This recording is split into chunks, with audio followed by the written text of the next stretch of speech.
crafty friends, it's me, Nikki. I'm just doing a little organizing. If you've ever struggled with stamp and die storage, I've got the ultimate system that will keep your supplies organized and easy to find. Plus, stay to the end for a bonus tip on stencil and embossing folder storage. Hi everyone, I'm so excited to be here with you in my craft room today. I've had several people ask about doing a stamp and die storage, and so I want to show you some places in my craft room where I'm keeping them, and then I'm going to take you through the process of how I take in new items and assign them. And I have a little bit different process based on whether you want to keep the original packaging, you want to remove everything from packaging. I have some suggestions for both of those, and if you are removing everything from the packaging, some ideas on ways to use that packaging even in your stamp and die collection, just so you're not having to throw away all that plastic. So let me show you around the craft room and we'll get going. Okay, let's look at where and how I store stamps. I'm using this Ikea Kallax unit, and right now I'm standing behind my desk. I'm going to try to go around to get different angles, but I only have so much room in this craft room to be able to show you the full thing. So of course we'll go through these individual bins. I am using bins that come from Ikea. You can get them on Amazon and they're white. A lot of people will use a clear bin, and that's perfectly fine. I just want to show you a different variation because I feel like these are less expensive and they do a great job. For me, this location works well because it's right in front of my workspace. So if I think that I need something else, I can go right over there and pull it out. And that has really been helpful. Let me show you a little up close of these, and then we're going to break down the organization system, how I'm doing it, what I'm using, all the products. And we're even going to talk about some ways to do this in a more cost-effective way, because sometimes it just seems like you're throwing away a whole lot of plastic. And I've got some ideas for that. So in most of my Kallax cubes, which are like each of these squares, you can fit a large of these white bins and a small one, or you can fit two larges with the large sticking out just a little bit outside that box. Now, I'll show you different configurations of this box, but in this specific one, I've got 4x6 stamp sets right next to each other. These envelopes are a medium-size envelope, and I'll show you what type they are, and it fits 2 rows very easily in this larger box, and I'll pop up what that box is called. I also use extra packaging and create labels for my box. So I put a little lawn fawn symbol on the front, and that just helps me at first glance to see which company I'm looking for. And it's simply a piece of their packaging that comes with stamp sets or stencils, anything like that. Same with this Altenew one. I just cut it out from a packaging piece and then use some double-sided adhesive and put it on the front of my bin. So here's another one of these large bins. This one has the extra large size pocket, which is a big like 6x8 stamp set, plus these 4x6 sets. So the big stamp sets do take up the majority of the room, but you can turn these sideways and still fit them. And I kind of like that. I can still see my labels and I can flip through these on the side just fine. So let's go through the process of a new stamp set comes in. I keep myself a bin of all of my supplies, of course, scissors. I keep the spare plastic, and then I look through my different folders. I've got a few options. I've got this large Altenew pocket. I have a few of those that have a tab in the back, and then I have lots of different sizes. So Avery Elle is the brand, and I'll pop these up and I'll show you in a different way as well. But they hold very small ones, and they have a flap pocket. So that flap pocket will close perfectly fine. I have no problems with it. This is the large Avery Elle. This holds more like a 4x6 stamp set. And then the extra large, which holds those big 6x8s. Now, the most important thing, and the thing that really gets you with expense here, is making sure that you have magnets, and you want a heavy duty magnet. Now, there are lots of companies that provide these in different sizes. This is just what I have found is my best option. This is called Variera magnetics, and it comes, I mean, this thing is probably 10 pounds. It's so heavy with those magnets, and magnets have really gone up in price. So we're going to talk about some different ways to use magnets versus not using magnets with your dies. I've got a lot of different options. And then you need some form of a label maker. You can also just use Post-it notes. These little Post-it note labels are magic. I'm going to show you how I use them. So for just stamp sets, these Avery Elle pockets are probably the easiest and the most economical for what you're going to use. You can get these at a lot of different stores. I'll provide links in the description, and they come in 3 sizes like this. Now, this magnet pack was very expensive the last time I bought it. I think it was almost, I think it was over $40. And I'll link this for you. But there are companies like Stamp and Storage and many other companies that make magnet cards. Just depends on how many you're going to be using. And I'm going to show you some ways to decrease how many magnets you're using and still keep your dies and everything very safe. Now, with label makers, like I said, that's completely up to you. Just buy one that you can afford. This one I've had for about a year and it's done pretty good. I would say consider getting something that has an and sign and you can put numbers on. But these post-it notes, these are like a plastic post-it note that you can write on with a Sharpie, or you could add a label from your label maker and they stick forever. You can remove them and put them on different things. I am very impressed with these and I want to show you a way that I really like to use them. So the white part of this label is not sticky, but the bottom part is. And it's a nice reusable sticky. You'll see how much I put it on my fingers and how it still sticks so well. So two ways I like using these. You can stick them directly on packaging. You can stick them directly on paper and they don't tear it up.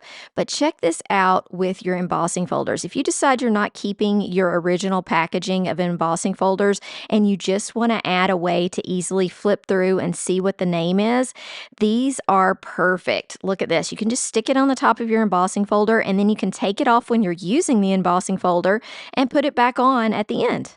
Now, let's talk about what type of information you may want to keep on your stamp sets and why.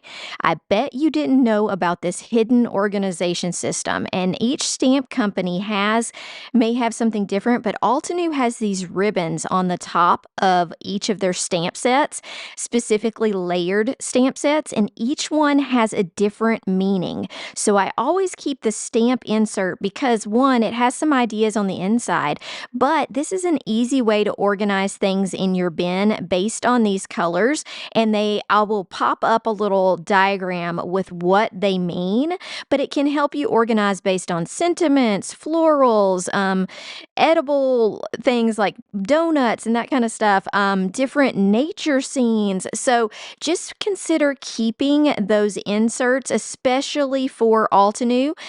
All of them lately, pretty much all the new sets have this. You may have some older sets that don't have this ribbon on them. It could be that they're not a layered stamp, or it could just be that they're older and the system hadn't started yet. But it's a really nice, easy system for organizing. Okay, now let me take you through. This is like a time capsule of my stamps and how I organize them and how things have changed as cost of materials have increased. So this is an older set. I went on and removed all the dies and I put them on a magnetic sheet. Okay, I've used this set. I don't know how many years I've had it, but for a while. This is how things have progressed. So this is kind of a midway set. And it has the sticky things that hold your dies on, but I know over time that will fail. And so if it's a die set that I'm going to be using often, then I will add a little piece of magnet in the back just to catch those as they fall off the sticky. But I tend to put the back of this facing out because it is colorful and it shows me all the dies that I have. So I keep those two pieces of packaging now inside of these. Now I've evolved even more, and so let me show you what the most recent type is. So I went from magnets with no pictures to the back that has a magnet in there, but I've got the pictures on the outside so that I can see which dies I have and how these work. It just helps me picture what my card can possibly be. Now with a newer set, and this is a larger set, but that doesn't make any difference. This is just a newer set that I have. Let me show you what I decided.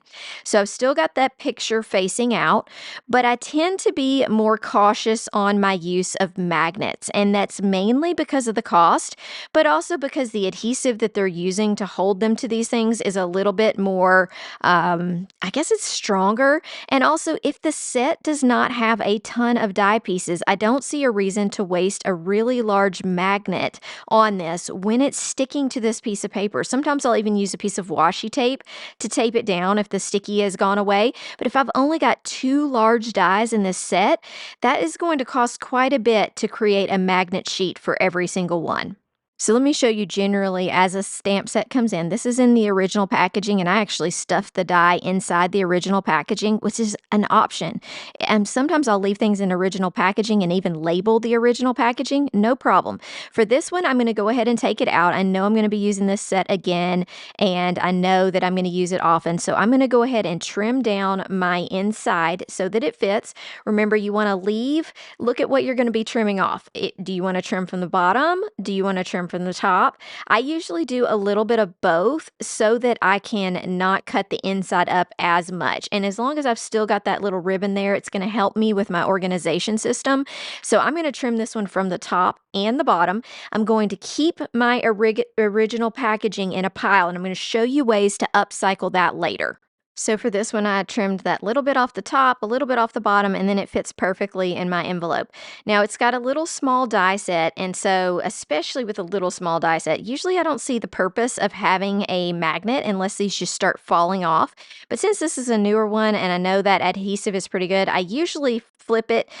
You can turn it where you can see the die, you can turn it where you see the picture. Either way, for this one I wanted to know what the shapes were and be sure, and the front picture didn't give me as much information as just looking at the dies. Plus I could use those dies for a lot of different things, not just this stamp set. And as you can see, even though this is just a little flap, when I turned it upside down, nothing falls out of this pouch. So even though it's a flap, it does pretty good at not losing any of your items. I mean, if you were shaking it around, maybe, but then I tend to label everything in the same font, in the same location, just to keep it consistent. Usually for me, that's the left side. And I do tend to put the brand name on the label. And that's because Altenew especially has their labeling, and most companies do, up at the top. And sometimes your label covers it up. So I like to say, okay, I know that's Altenew. I know what the name of the stamp set is, and now I can place it in my bin. Okay, now let's get more complicated. Say I've got a pile of this amount of stuff. Some of these things are project kits. They have lots of coordinating items, and I'm always asked, where do you keep the coordinating items so that you know that they go with other stamp sets or stencils? And let me show you. Now, this set is a big set, and not only do I have a set, I have extra pieces that I want to hang on to. This is a big butterfly set, and I made all these extra butterflies. I want to keep those. It's got a huge zero waste die set with it. It has a embossing folder, and it has a stencil. So we got 4 things that coordinate here that all came in the same project kit, plus these adorable pieces we don't want to get rid of. So what are we going to do? Well, this is where our upcycling of packaging comes in, and using some different types of storage pouches. Okay, here's where these come in handy. These are the Altenew 7.5 by 10.5 storage pockets. They make some that you can even put like full sheets of 8.5 by 11 paper in. But they come in packs of 10, 50, or 100, and you can get them each one anywhere from like $1.30 to, if it's on sale, maybe 90 cents to $1. Right now, I think these might actually be sold out. But don't worry, I'll keep the supply list updated for you, so you can always message me if you're having trouble finding them. I'm sure they will be restocking. But here's why I would pick something like this, because it holds every little bit of this. So I tend to stuff everything from a project kit in these and still have room for all those extra butterflies. You can put it in with its original packaging. I usually put it in its original packaging inside of this pocket, and there's a couple of reasons. I'm going to label them each so that when I'm looking at this pack, I can see that there's an embossing folder, a stencil, a die. It just helps me because the stencils and embossing folders are a little bit different heights, and a lot of times looking through the back, I can tell exactly what's going on. Remember how I said keep that extra packaging? Now I'm going to make an envelope, and you can actually make this out of any size packaging that you want, but all packaging for different stamps and dies tends to have an adhesive little flap that you can use almost like another type of pocket. So what I'm going to do is I'm going to put all of my little butterflies inside this. I don't know what came in it. I think it was actually the Sweet Signages die had this packaging. And so I'm going to put my little butterflies in here, and then I'm going to seal it. and add it to this cool storage pocket. Now, I love being able to see the butterflies. This also helps just when you're looking through your stash. If you need to make a quick card, it's nice to have those pieces there. So we'll put those in our pocket as well.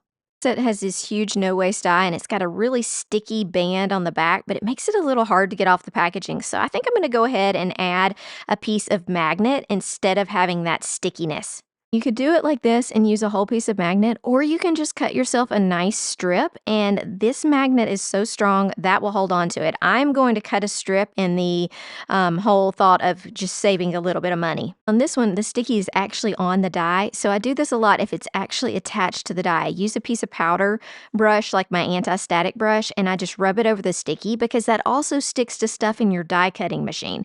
If it's on the piece of paper, that's a different thing and you can stick your dies to it, but when it's actually on your die, I really like using the piece of magnet and just powdering over it so that I have less trouble when I'm die cutting. Now, once I have everything ready to go in this pouch, I'm going to get my labels together, and I'm going to show you how I do the labels. You don't have to do this many if you want, but I start with the name of the set at the top, and then I put what else is included in there, whether it's a stencil, embossing folder. I even label the stencil and embossing folder in their original packaging when I put them in the pouch, so that when I turn it over to see it from the back, I can see that there's a stencil and embossing folder. I also put my little butterflies on the back so that when I pick it up and flip it over, I already know I've got some ideas for a project. If I need something quick, my little butterflies are already made. Let me show you how this fits in a bin. Now, if you enjoy organizing, make sure you've hit subscribe on my channel because I do organizing videos several times a year. This one is a specific one, but if you want to see the whole craft room, you definitely can do that. I'm going to show you how these fit in the bin because this one that holds the project kit from Altenew is a little bit bigger than all of the other things that I have. So it does stand up at the back. I tend to order them by size, and I put my largest items at the back so that I can easily flip through and see what's going on in my bin. All right, are you ready to see how I'm storing stencils and embossing folders that aren't part of a pack? Most of the time, I'm using the original packaging until it starts ripping on the side like this. Now, you can do a couple things. You could put a little piece of washi tape and close it up, but generally, I start putting things back in the Avery Elle pockets because to me, this is just a lot to fool with. This thing is not going to fall out completely, but as that side opens, if you had dies or anything else, it could fall out the side. So I definitely have used some fun washi tape to keep it closed. So lots of new products are out there. There's lots of things that have stencils and dies. So if I come on to a product like this where I have a stencil with a die, there are a couple options. You can still use the packaging, but like with this one, the die packaging is larger than the stencil. And I really like to have my stencil in the front versus the back, but you can kind of make it happen. It's just that stickiness from the die sometimes keeps it from working. So usually if I have both of these, I'm putting them in an Avery Elle pocket. Let me show you in my container how it looks to have original packaging versus those Avery Elle pockets. This is original packaging. You can see the little area where it's supposed to hang in a store, and that leaves a little open space on the back. I'm going to show you how to fix that if your label is really long, because if your label is long enough, it's going to go across that open area and leave a sticky spot on the back. So what I do is use extra pieces of label to cover that sticky area up. See how I put just plain white label right there? And if your label machine's like mine, it produces a lot of extra area that doesn't print it on. And so I just keep those and put them there, and that keeps it a little bit more sturdy as well. So this is my Altenew box. It has my stencils first, then it has my embossing folders in original packaging again. The reason I keep the packaging is I can just see from the top what the image is. You could also just impress an image and just keep these as folders. And then in the back is where I've put things in Avery Elle pockets. These may be stencils with dies. They might be embossing folders that also have a stencil, or embossing folders with a die. And I combine all that in the back in these folders. I also put things in folders if my original packaging fails and I need to put it in something. So this one's an embossing folder with a stencil.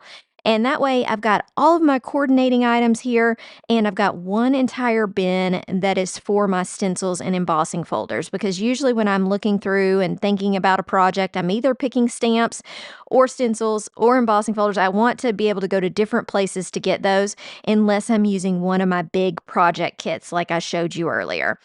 So with these, they have both a stencil and a die, and I've even made that little pouch from the packaging to create some extra space for little roses that I've already created. So I hope that you've enjoyed this video. Everything that I used in the video, I linked below. If there's something you can't find, feel free to message me. Make sure you tell me what you're looking to store, how you store your stencils, and tell me all about what you want to know, because this video came from somebody asking. So make sure you let me know if you're wanting to hear more about certain storage items. And don't miss my craft room tour. It's out on YouTube right now. Have a great day. Bye.